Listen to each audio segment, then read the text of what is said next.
የዛ ባይታዊ ነገር ነው። ባህታዊ 6 ጅቦች የጅብ ገላግልት ይቀልባል እና ሊጠይቀው ሲመጣ አባት ወይ እነዚህ ገላግልት ምንድናቸው የጅብ አሉ። ዛሬ መግባቸዋለሁ ነገ ይመገቡኛል አለው። አልገባውም። ዛሬ መግባቸዋለሁ ነገ ይመገቡኛል። ከብዙ ዘመን በኋላ ቢሄድ የአካሉን ትርፍራፊን ያገኘው 6ቶቹ ጅቦች አሳድጓቸው በልተውት ማለት ነው ባይታዊውን። እና እኛም መጥፊያችን እንደሆነ እያወቅን ነው የምንይዘው። በነገራችን ላይ መጥፊያችን ነው በነፍስም በስጋም ያውም። እና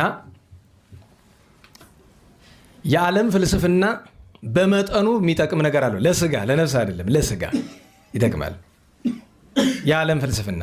ነገር ግን እሱን አምጥተህ በሃይማኖት ውስጥ ስታስገባው ስርዓት መለወጫ ምናምን ስታደርግ አይሆንም። ለዚያ ነው በዓለም ታሪክ የተነሱ ሁሉም ማለት ይቻላል እነዚህ መናፍቃን የሚባሉት አርእስተ መናፍቃን የሚባሉት